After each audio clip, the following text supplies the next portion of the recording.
नमस्कार दोस्तों, मेरा नाम है विश्वास। मैं इस नई सीरीज में आप सबका बहुत बहुत स्वागत करता हूं। दोस्तों, हम लोग पढ़ रहे हैं एनसीईआरटी कक्षा 9 का इतिहास। इससे पहले हमने कक्षा 6, 7 और 8 का इतिहास समाप्त कर दिया है। उसे आप लोग हमारे प्लेलिस्ट में जाके पढ़ सकते हैं। दोस्तों, हमारा आज दूसरा लेक्चर है। हमारे चैप्टर का नाम है यूरोप में समाजवाद एवं रूसी क्रांति। कल हमने फ्रांसीसी क्रांति के बारे में पढ़ा था। आज हम लोग देखेंगे कि यूरोप में समाजवाद का विकास कैसे हुआ और जो रूसी क्रांति थी वो कैसे हुई। ठीक है, तो आइए देखते हैं क्या था। ये देखिए, सामाजिक परिवर्तन का युग। ये जो फ्रांस की क्रांति थी उसके जो परिणाम हुए, उसके बाद हमने देखा कि उसके बाद का समय जो था सामाजिक परिवर्तन का युग बना, या उसे कह सकते हैं। कैसे, देखिए, पिछले अध्याय में हमने फ्रांसीसी क्रांति के बाद यूरोप में फैलते जा रहे स्वतंत्रता और समानता के शक्तिशाली विचारों के बारे में पढ़ा था। देखिए, हमने पिछले चैप्टर में फ्रांसीसी क्रांति के बारे में पढ़ा था। उसमें आप लोगों ने देखा कि किस तरीके से फ्रांस की क्रांति के बाद से स्वतंत्रता और समानता पाने के लिए जो शक्तिशाली विचार थे वो धीरे धीरे पूरे यूरोप में फैलने लगे।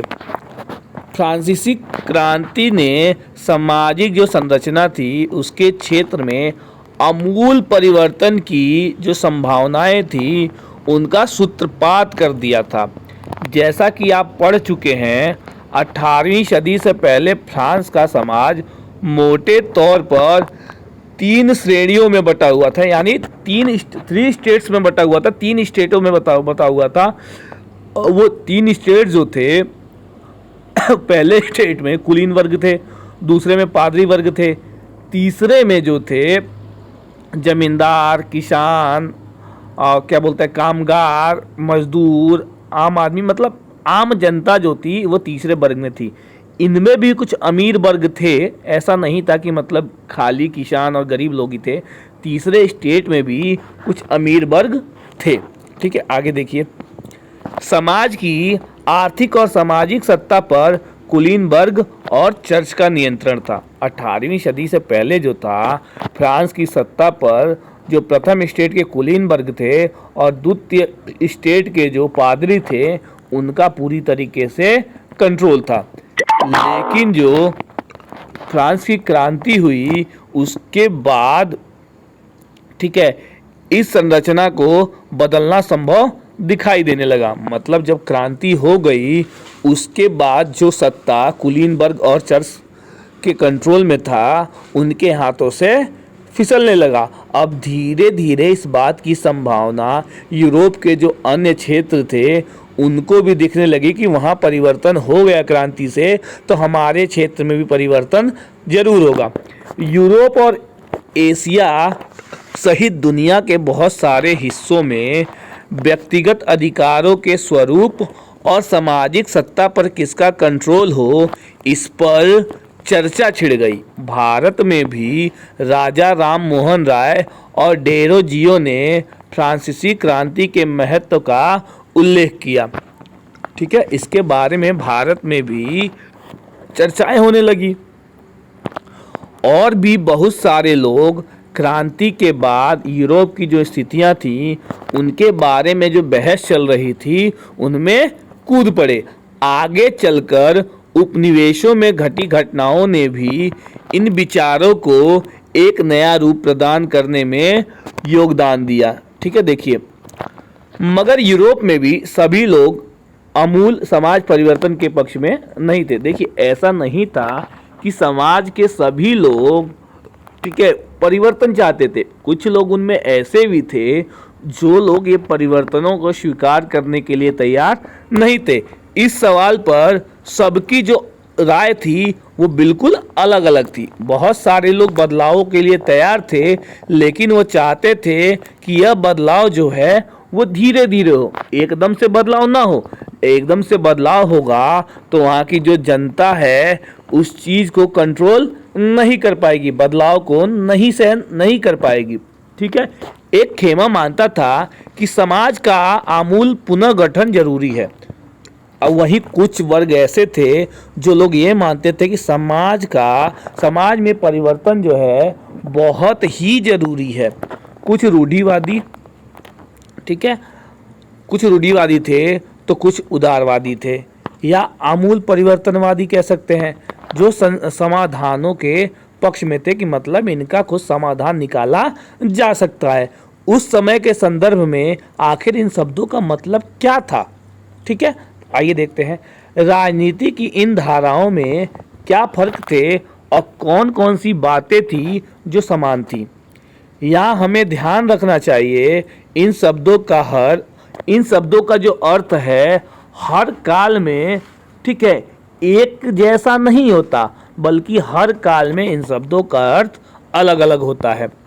इस अध्याय में हम 19वीं शताब्दी की कुछ महत्वपूर्ण राजनीतिक परंपराओं का अध्ययन करेंगे और देखेंगे कि उन्होंने परिवर्तन के संदर्भ में क्या असर डाला। आखिर इन घटनाओं का समाज पर क्या असर पड़ा। इसके बाद हम एक ऐसी ऐतिहासिक घटना पर अपना ध्यान केंद्रित करेंगे जिसमें समाज के रेडिकल पुनर्गठन का एक जो गंभीर प्रयास है उसको किया गया था। समाज में जो परिवर्तन के लिए गंभीर प्रयास किए गए, ठीक है, उसके बारे में हम लोग पढ़ेंगे। देखिए, रूस में हुई क्रांति के फलस्वरूप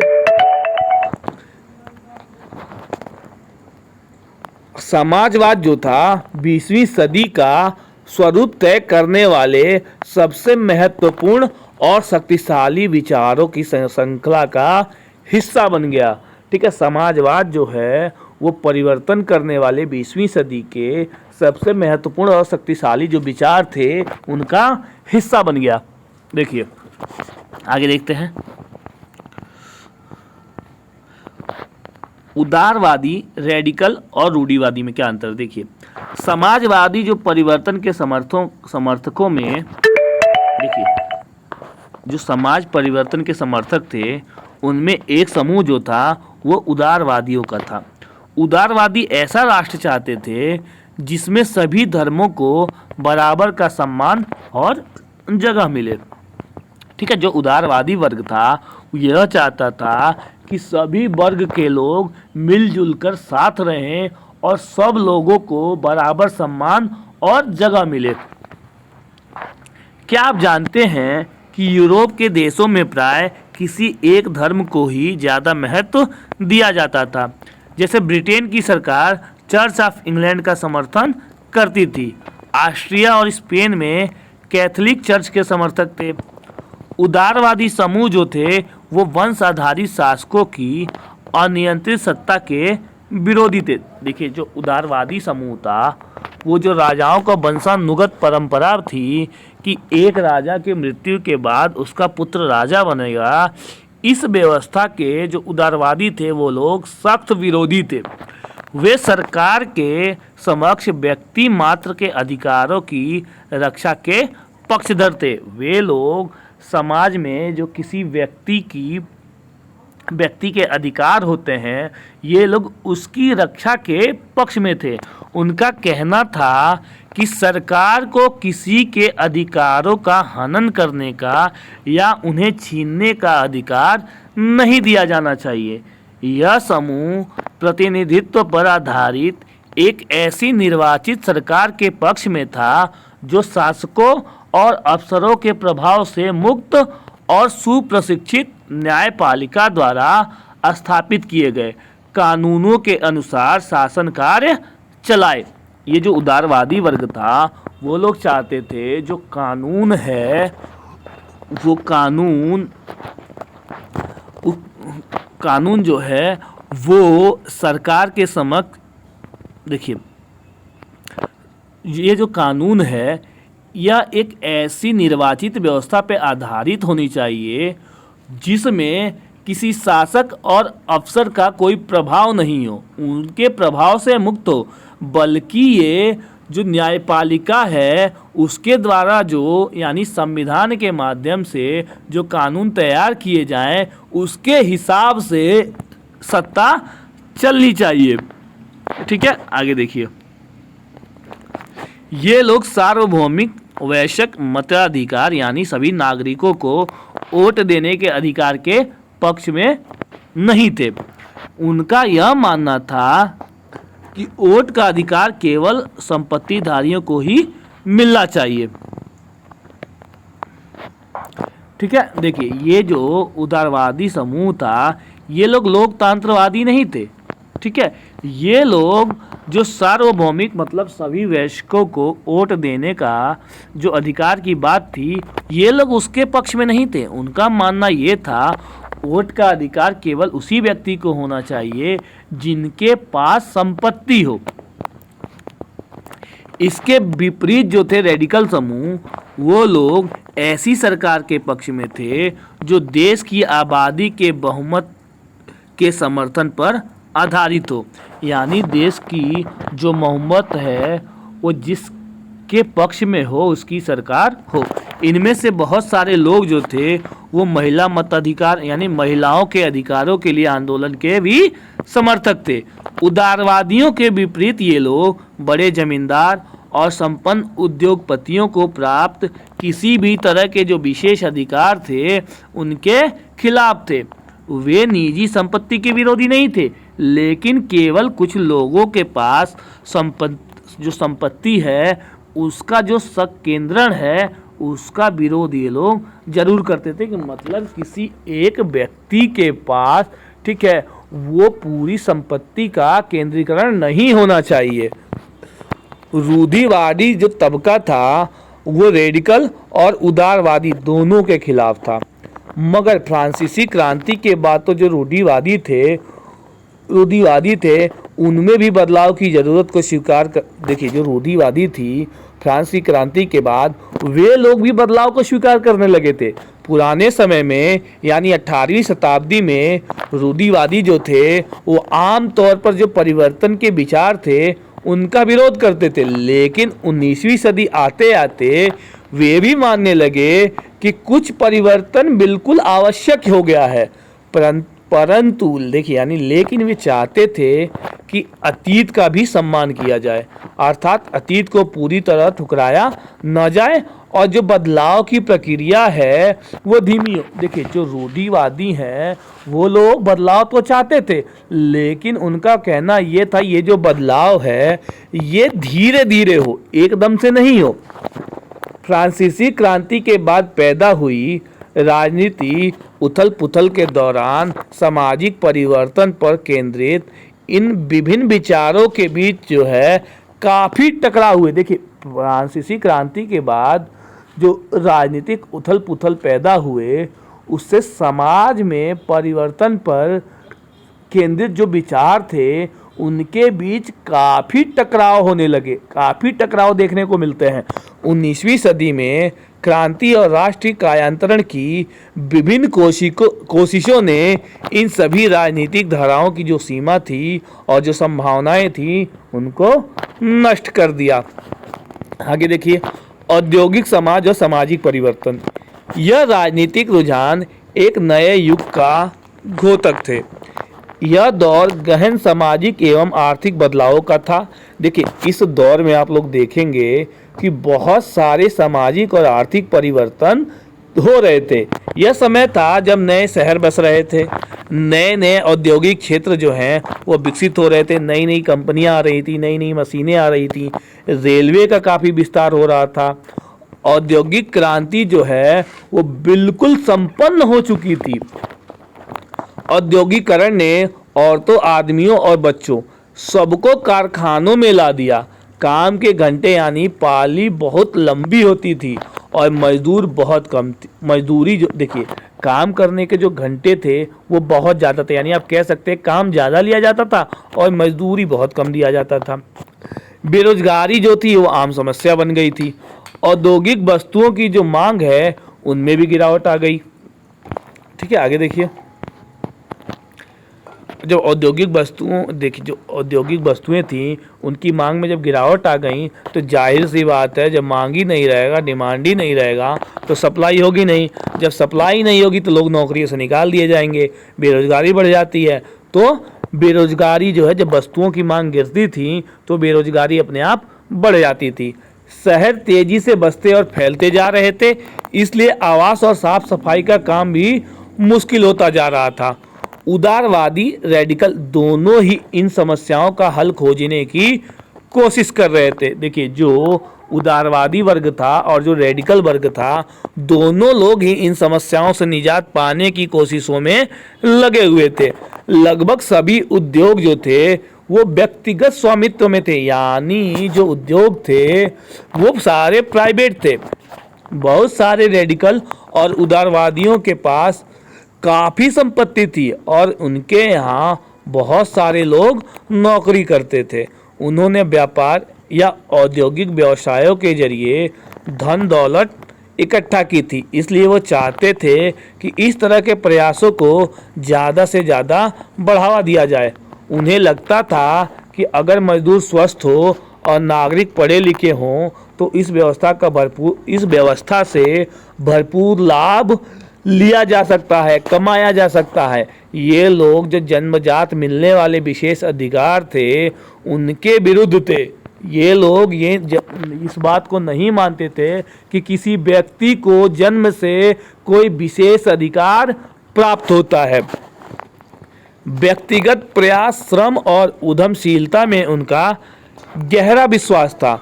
इनकी मान्यता थी कि यदि हरेक को व्यक्तिगत स्वतंत्रता दी जाए तो गरीबों को रोजगार मिलेगा और जिनके पास पूंजी है उन्हें बिना रोके टोके काम करने का मौका दिया जाए तो समाज जो है वो तरक्की कर सकता है। इसी कारण 19वीं सदी के शुरुआत में समाज परिवर्तन के इच्छुक बहुत सारे कामकाजी स्त्री पुरुष, उदारवादी और जो रेडिकल समूह थे वो पार्टियों के इर्द गिर्द गोल बंद हो गए थे, यानी बहुत सारी पार्टियों में शामिल हो गए थे। यूरोप में 1815 में जिस तरह की सरकारें बनी उनसे छुटकारा पाने के लिए कुछ राष्ट्रवादी, उदारवादी और रेडिकल आंदोलनकारी क्रांति के पक्ष में थे। जैसे फ्रांस, इटली, जर्मनी और रूस में ऐसे लोग क्रांतिकारी हो गए और राजाओं के तख्ता पलट करने का प्रयास करने लगे। जो ये वर्ग थे, ये लोग जो राजा थे उनका तख्ता पलट करने के प्रयासों में लग गए। राष्ट्रवादी कार्यकर्ता क्रांति के जरिए ऐसे राष्ट्रों की स्थापना करना चाहते थे जिनमें सभी नागरिकों को समान अधिकार प्राप्त हो। 1815 के बाद इटली के राष्ट्रवादी गिसेप्पे मेज़िनी ने यही लक्ष्य प्राप्त करने के लिए अपने समर्थकों के साथ मिलकर राजा के खिलाफ साजिश रची। भारत सहित दुनिया भर के राष्ट्रवादी उसकी रचनाओं को पढ़ते थे। ठीक है, गिसेप्पे की जो रचनाएं थीं उसको जो दुनिया भर में राष्ट्रवादी फैले थे वो लोग सभी उनकी रचनाओं को पढ़ते थे। देखिए यहाँ कुछ ये आप लोग देखिएगा, क्रियाकलाप बहुत टाइम लग जाता है। समाज के पुनर्गठन की संभवतः सबसे दूरगामी जो दृष्टि प्रदान करने वाली विचारधारा जो थी वो समाजवाद ही थी। ठीक है, 19वीं सदी के मध्य तक यूरोप में समाजवाद जो था एक जाना पहचाना विचार था। उसकी तरफ बहुत सारे लोगों का ध्यान आकर्षित हो रहा था। समाजवादी निजी संपत्ति के विरोधी थे, यानी वे संपत्ति पर निजी स्वामित्व को सही नहीं मानते थे। उनका कहना था कि संपत्ति के निजी स्वामित्व की व्यवस्था ही सारी समस्याओं की जड़ है। वो ऐसा क्यों मानते थे? देखिए, उनका तर्क था कि बहुत सारे लोगों के पास संपत्ति तो है जिससे दूसरों को रोजगार मिलता है, लेकिन समस्या यह है कि संपत्ति अधिकारी जो है, जो संपत्तिधारी हैं, व्यक्ति को सिर्फ अपने फायदे से ही रखता है, यानी अपने मतलब से ही उसको रखता है। वो उनके बारे में नहीं सोचता। जो उसकी संपत्ति को उत्पादनशील बनाते हैं, जो उनके लिए कार्य करते हैं, उनके अच्छे बुरे के बारे में व्यक्ति नहीं सोचता। इसलिए अगर संपत्ति पर किसी एक व्यक्ति के बजाय पूरे समाज का कंट्रोल हो तो साझा सामाजिक हितों पर ज़्यादा अच्छी तरह से ध्यान दिया जा सकता है। जब संपत्ति के मालिक सभी लोग होंगे तो जाहिर सी बात है कि उस पर ध्यान सभी लोग देंगे, किसी एक व्यक्ति पर ध्यान नहीं दिया जाएगा। समाजवादी इसी तरह का बदलाव चाहते थे और इसके लिए उन्होंने बड़े पैमाने पर अभियान चलाया। देखिए, कोई समाज संपत्ति के बिना आखिर कैसे चल सकता है? समाजवादी समाज का आधार क्या होगा? समाजवादियों के पास भविष्य की एक बिल्कुल भिन्न दृष्टि थी। जो समाजवादी थे उनके पास भविष्य को देखने के लिए बिल्कुल एक अलग दृष्टि थी। मतलब वो लोग बिल्कुल एक अलग नज़रिए से भविष्य को देखते थे। कुछ समाजवादियों को कोऑपरेटिव यानी सामूहिक उद्यम के विचार में दिलचस्पी थी। इंग्लैंड के जाने माने जो उद्योगपति थे रॉबर्ट ओवेन 1781 से 1858 में, इन्होंने इंडियाना यानी अमेरिका में नया समन्वय यानी न्यू हार्मोनी के नाम से एक नए तरह के समुदाय की रचना का प्रयास किया।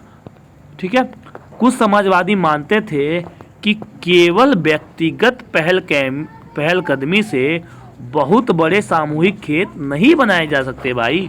वह चाहते थे सरकार अपनी तरफ से सामूहिक खेती को बढ़ावा दे, मतलब ऐसे खेतों जिसमें लोग सामूहिक रूप से शामिल हो और खेती करें। उदाहरण के लिए फ्रांस में जो लुई ब्लॉक थे वो चाहते थे कि सरकार पूंजीवादी उद्यमों की जगह सामूहिक जो उद्यम हैं, जो सामूहिक कारखाने हैं, उनको बढ़ावा दे। कोऑपरेटिव ऐसे लोगों के समूह थे जो मिलकर चीज़ें बनाते थे और मुनाफे को प्रत्येक सदस्य द्वारा किए गए काम के हिसाब से आपस में बांट देते थे। देखिए, कार्ल मार्क्स के बारे में बता रहा है। 1818 से 82 का इनका समय था। और जो फ्रेडरिक एंगल्स थे 1820 से 1895 ने इस दिशा में कई नए तर्क पेश किए। मार्क्स का विचार था कि औद्योगिक समाज पूंजीवादी समाज है। फैक्ट्रियों में लगी पूंजी पर पूंजीपतियों का स्वामित्व है और पूंजीपतियों का मुनाफा मजदूरों की मेहनत से पैदा होता है। भाई, तो ये बात सत्य है। अगर मजदूर फैक्ट्री में काम नहीं करेगा तो माल तैयार कैसे होगा? माल तैयार नहीं होगा तो मालिक जो है आगे हैंडओवर कैसे करेगा? बाजार में कैसे पहुंचेगा? जब बाजार में नहीं पहुंचेगा भाई, मुनाफा कैसे कमाएगा? सही बात है। देखिए, पूंजीपति जो हैं इस तरह मुनाफे का संचय करते जाएंगे यानी इकट्ठा करते जाएंगे, तब तक मजदूरों की स्थिति में सुधार बिल्कुल नहीं हो सकता। अगर जो पूंजीपति हैं, जो मालिक वर्ग है, अगर वो अपनी पूंजियों को इकट्ठा करता जाएगा, समाज में सामाजिक जो वर्ग है उनके ऊपर खर्च नहीं करेगा, तो इनकी स्थिति में सुधार कहाँ आएगी? ठीक है। देखिए, मजदूरों को पूंजीवाद व निजी संपत्ति पर आधारित शासन को उखाड़ फेंकना मार्क्स का विश्वास था। देखिए, मार्क्स चाहते थे कि ये जो पूंजीपति हैं इन लोगों को, ठीक है, इनकी जो पूंजीवादी और निजी संपत्ति है उनको उखाड़ फेंके।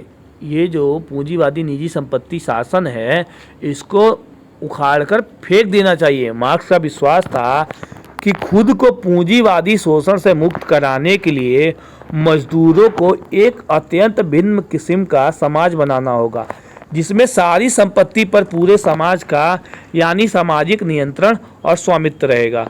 उन्होंने भविष्य के इस समाज को साम्यवादी समाज का नाम दिया। मार्क्स को विश्वास था कि पूंजीपतियों के साथ होने वाले संघर्ष में जीत अंततः मजदूरों की ही होगी। उनकी राय में कम्युनिस्ट समाज ही भविष्य का समाज होगा। मार्क्स का मानना यह था कि अगर मजदूर मालिकों का विरोध करते हैं तो अंत में जीत जो है मजदूरों का होगा और हमें ऐसे समाज की आवश्यकता है, ऐसे ऐसे समाज की आवश्यकता है जिनका नियंत्रण जो है पूरी संपत्ति यानी सारी संपत्ति पे उनका नियंत्रण हो, समाज का नियंत्रण होगा तो सब लोग एक साथ मिलकर काम करेंगे और जो फायदा होगा सब लोगों में बांट दिया जाएगा। समाजवाद के लिए समर्थन देखिए, अब समर्थन कैसे कैसे मिला। 1870 के दशक आते आते समाजवादी जो विचार था वो पूरे यूरोप में फैल चुके थे। अपने प्रयासों में समन्वय लाने के लिए समाजवादियों ने द्वितीय इंटरनेशनल के नाम से एक अंतर्राष्ट्रीय संस्था बना ली थी। इंग्लैंड और जर्मनी के मजदूरों ने अपने जीवन और कार्य स्थितियों में सुधार लाने के लिए संगठन बनाना शुरू कर दिया था। संकट के समय अपने सदस्यों को मदद पहुंचाने के लिए इन संगठनों ने कोष स्थापित किए, बैंक बनाया भाई, बैंक, और काम के घंटों में कमी तथा जो मत अधिकार के लिए आवाज़ थी उनको उठाना शुरू कर दिया। जर्मनी में सोशल डेमोक्रेटिक पार्टी के साथ इन संगठनों के काफ़ी गहरे रिश्ते थे और संसदीय चुनाव में वे पार्टी की मदद भी करते थे। 1905 तक ब्रिटेन के समाजवादियों और ट्रेड यूनियन आंदोलनकारियों ने लेबर पार्टी के नाम से अपनी एक अलग पार्टी बना ली थी। फ्रांस में भी सोशलिस्ट पार्टी के नाम से एक ऐसी ही पार्टी का गठन किया गया, लेकिन 1914 तक यूरोप में समाजवादी कहीं भी सरकार बनाने में कामयाब नहीं हो पाए। संसदीय राजनीति में उनके प्रतिनिधि बड़ी संख्या में जीतते रहे। उन्होंने कानून बनवाने में भी अहम भूमिका निभाई, मगर सरकारों में रूढ़िवादियों, उदारवादियों और रेडिकलों का ही दबदबा बना रहा। आगे देखिए, रूसी क्रांति के बारे में दे रहा है। दोस्तों मैं ये कह रहा हूँ, आज हमने समाजवाद पढ़ लिया, रूसी क्रांति के बारे में हम लोग कल पढ़ेंगे, ठीक है। ये सही रहेगा, 2 पार्ट में पढ़ लें, नहीं तो चैप्टर बहुत बड़ा हो जाएगा और आप लोग बोर हो जाएंगे, ठीक है। तो इस वीडियो को दोस्तों ज़्यादा से ज़्यादा शेयर कीजिए, लाइक कीजिए और कमेंट कीजिए। और आज मेरी थोड़ी तबीयत भी ठीक नहीं है, इसलिए एक वीडियो में नहीं पढ़ा रहा हूँ, ठीक है। चलिए मिलते हैं फिर कल।